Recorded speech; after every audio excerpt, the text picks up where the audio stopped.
On n'a rien à cacher, un podcast du collectif Rescapé.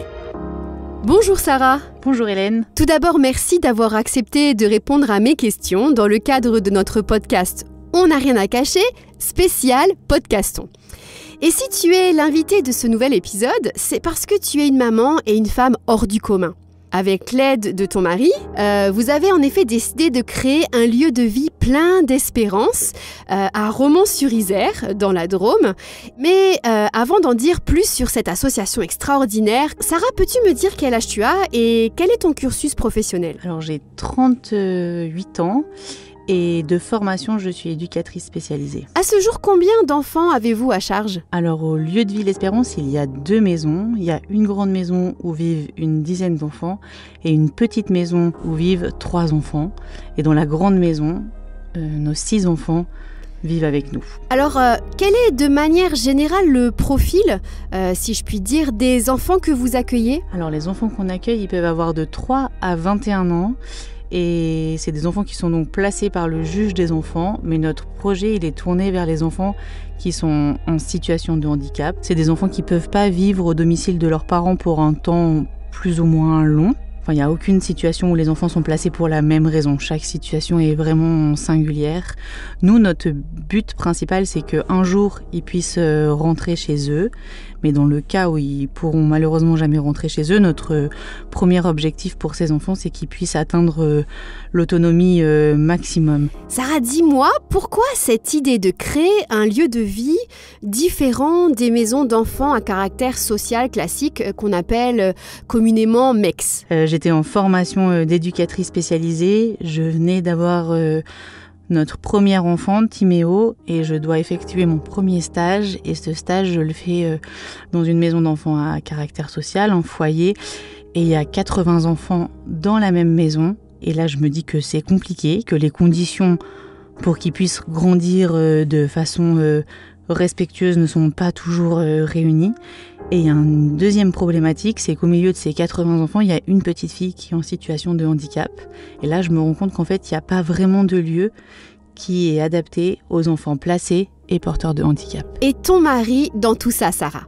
Comment est-ce qu'il a réagi lorsque tu lui as parlé de ton projet ? En fait, notre projet, il naît un peu en même temps que notre famille commence à se créer. La question de l'accueil, c'est quelque chose qui vient tout de suite dans notre famille. Nos premières vacances avec Cyril, en fait, on décide en famille d'accueillir un enfant qui ne peut pas partir en vacances. À partir de ce moment-là, en fait, déjà notre famille, elle est tournée vers l'accueil. Et petit à petit, ce projet, il commence à prendre forme jusqu'à la création en 2016. Alors, ce qui rend ce lieu de vie tout à fait unique aussi, c'est le fait que vous vivez avec vos propres enfants, au milieu de tous ces enfants. Et justement, comment vos enfants vivent-ils cette vie hors du commun ? Est-ce qu'ils montrent parfois de l'opposition, de l'incompréhension, du rejet par exemple ? Pour l'instant, ça va plutôt bien. Il y a des périodes parfois un peu plus compliquées. Et par exemple, Manoé, notre deuxième fils, un jour, on était très pris par des situations administratives et un soir, il nous a demandé si on pouvait changer de travail parce que vraiment, il nous voyait trop préoccupés, trop occupés.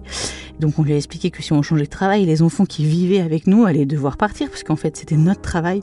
Donc, il nous a demandé si on pouvait changer de travail, mais si on pouvait garder les enfants. Ça nous a beaucoup amusés, mais ce jour-là, on a pris conscience qu'il fallait parfois qu'on arrive mieux à les protéger des incompréhensions et des troubles de l'administration qui pouvaient impacter sur la vie de nos enfants. Est-ce que tes enfants participent finalement à leur manière, à la vie de tout ce petit monde ? C'est là que moi je trouve cette partie vraiment intéressante dans les lieux de vie et d'accueil, c'est qu'en fait mes enfants, ils vivent avec les enfants accueillis, avec le même cadre de vie, les mêmes propositions de vacances, les mêmes projets, les mêmes règles, les mêmes devoirs, les mêmes punitions s'il y a besoin de reprendre pour quelque chose, on sera repris de la même manière. Ce qui est assez amusant, c'est que quand on regarde une vidéo qu'on fait, on ne sait pas quels sont mes enfants et quels sont les enfants accueillis. On voit un groupe d'enfants qui vit ensemble, qui interagit ensemble, qui montent des projets ensemble, mais on ne sait pas qui est qui. Et ça, c'est vraiment chouette. Et toi, justement, Sarah, Est-ce que tu arrives à prendre soin de tout ce petit monde tout en prenant soin de toi, de ton mari, de tes propres enfants ? Enfin, au fil du temps, on arrive à créer des conditions qui soient bénéfiques pour tout le monde. Pour nos enfants, on a un week-end par mois un peu spécial où on est juste avec eux. Et avec mon mari, depuis peu, pareil, on a organisé